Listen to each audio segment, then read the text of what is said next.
એવું કોઈ બિલમાં વિધાનસભામાં આવવાનું નહોતું કે વાવની અંદર હાજર ના રહી શકાય। વરસાદ પછી સમગ્ર આ વિસ્તારમાં થરાદ, વાવ, સુઈગામ, ભાભર આ ચારે તાલુકાની અંદર ખેડૂતોની કફોડી સ્થિતિ। આજે પણ ભગવાન ભરોસે અત્યારે ખેતરોની અંદર લોકો બેઠા છે। એમને રેસ્ક્યુ કરીને બહાર લાવવા હોય તો પણ અત્યારે કોઈ એટલી ટીમ નથી, સવગડ નથી જેમને લાવી શકે।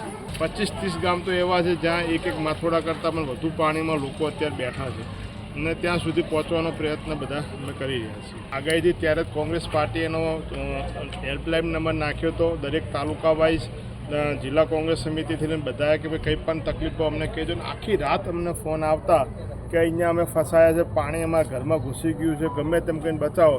અમે અહીંયા જિલ્લા તંત્રને કે અહીંયા તાલુકા કક્ષાના જે અધિકારીઓને એ બાબતે જાણ પણ કરતા કે ભાઈ અહીંયા તાત્કાલિક લોકોને મૂકો, પણ એમની પાસે પણ તાત્કાલિક કોઈ એવી ટીમો નથી કે જ્યાં લોકો પાણીમાંથી બધાને બહાર કાઢી શકે। ઘણા બધા ગામડામાં તો પહોંચી પણ તંત્ર પણ નથી પહોંચી શક્યું, જ્યાં આગળ ખરેખર લોકોને પીવાના પાણીની, ગેસના બાટલાઓની, રાશન કીટોની, દવાઓની જરૂર છે।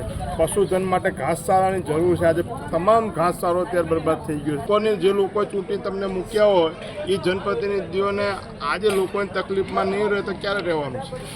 આજે જો અહીંયા હવે જિલ્લા તંત્ર ઉપર બેસીને જે લોકોને જ્યાં સહાયની જરૂર છે, જ્યાં મદદની જરૂર છે ત્યાં આજે નથી, હવે 3 દિવસ પછી પૂર પાણી નીકળી ગયા પછી તો ફોટો કઢાવવા માટે આવશો તો એ તો લોકો પણ યાદ રાખશે।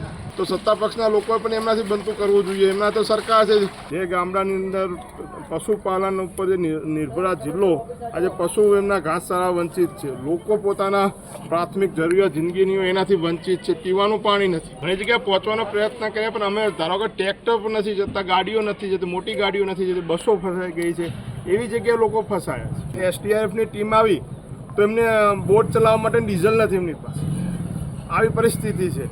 કોઈ સરકાર ટ્રેક્ટર લાવ્યું તો ટ્રેક્ટરમાં ડીઝલ પુરાવાનું નથી। 70% લોકો ખેતરોમાં છે, એમની શું હાલત છે, શું જરૂરિયાત છે એ કોઈ જાણી શક્યું નથી, કેમ કે મોબાઈલનું નેટવર્ક નથી આવતું, એટલે ત્યાં આગળ લોકો પહોંચી શકતા નથી। મુખ્યમંત્રીને ખુદને 3 વખત અમે ફોન કર્યો છતાં મુખ્યમંત્રીને તસ્તી નથી આ વિસ્તારમાં। ભગવાન ભરોસે મૂકી દીધા છે। આ તો કુદરતનું સારું તો વરસાદ આજે બંધ થયો છે, જો આજે વરસાદ હોત તો હજી પણ રાહત કાર્ય શરૂ ના થઈ શકે।